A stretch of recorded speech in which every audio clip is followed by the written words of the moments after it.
পরাজয় কে জামায়াতে ইসলামী খুব সহজভাবে নিচ্ছে না। তারা বলছে তারা ভোট বর্জন করেছে, অভিযোগ পাল্টা অভিযোগ সেসব আছে, এবং আমাদের গণমাধ্যম কর্মী যারা মাঠে ছিলেন তারা জাল ভোটের, দুপক্ষের জাল ভোটের এক ধরনের সক্রিয় অংশগ্রহণ তারা নিশ্চিত করেছে এবং পেয়েছে।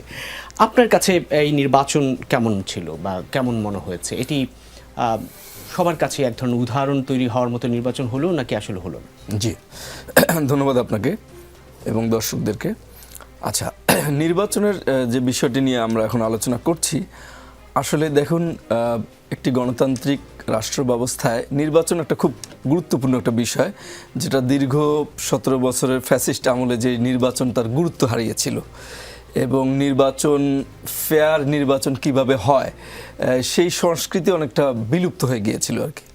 এরপরে দীর্ঘ রক্তক্ষয়ী সংগ্রামের মধ্য দিয়ে আমরা একটা ডেমোক্রেটিক ট্রানজিশনের মধ্য দিয়ে আমরা একটা নতুন রাষ্ট্র ব্যবস্থার দিকে যে অগ্রসর যখন হচ্ছি, তখন এই উপনির্বাচনটা অনেক সেই দিক থেকে অনেক গুরুত্বপূর্ণ বিবেচিত হবে। এখানে অনেকগুলো দিক আছে, যেমন এমপি মহোদয় বললেন যে এই নির্বাচনটা একক সংখ্যাগরিষ্ঠতা পাওয়া যে দল, তার কাছে খুব বড় একটা কোনো ফ্যাক্টর না যে এখানে জিততেই হবে, এটা একটা দিক। দুটো দিক হচ্ছে না, সেকেন্ড দিকটা হচ্ছে এই নির্বাচনে কারচুপির অভিযোগ আসা অথবা কারচুপির অভিযোগ করা, এই দুটো বিষয় নির্ভর করবে আপনার সঠিক তথ্য প্রমাণ উপস্থাপনের মধ্য দিয়ে। মানে আগের মতো ঢালাওভাবে এই জিনিসটা বলে গেলাম, নির্বাচনটাকে সরকার দলের পক্ষ থেকে হোক বা বিরোধী দলের পক্ষ থেকে হোক, ঢালাওভাবে এই নির্বাচনটাকে প্রশ্নবিদ্ধ করা, যে যার পক্ষ থেকেই হোক, এটা আমাদের গণতান্ত্রিক সংস্কৃতির জন্য একেবারেই খুব নেগেটিভ একটা বার্তা বহন করে। কারণ আমরা কিন্তু এই নির্বাচন নিয়ে আমাদের অনেক সংগ্রাম করতে হয়েছে, যে নির্বাচন যে আর যাই হোক, নির্বাচন এখানে সুষ্ঠু হতে হবে। সুতরাং যখন অভিযোগটা বিরোধী দলের পক্ষ থেকে আসবে, তখন কিন্তু সুস্পষ্ট তথ্য প্রমাণ এখানে দিতে হবে।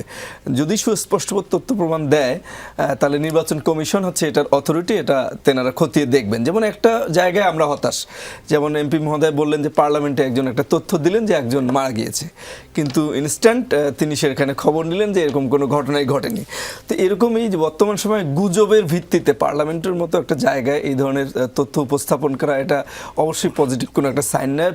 যে কোনো খবরকে আমরা যেখানে মানে আজকে মানে প্রোপাগান্ডাকে ওভারকাম করার জন্য চেষ্টা করছি, যে কিভাবে প্রোপাগান্ডাকে কমব্যাট করব, আমরা কিভাবে এটা থেকে মুক্ত হবে, এটা যাতে দুর্ঘটনা না ঘটে। তো একজন পার্লামেন্ট মেম্বার যখন পার্লামেন্টে একটা তথ্য উপস্থাপন করবেন, অবশ্যই সেটা যাচাই বাছাইয়ের মধ্য দিয়ে সত্যতা যাচাই করে তারপরে সেটা উপস্থাপিত হওয়া উচিত।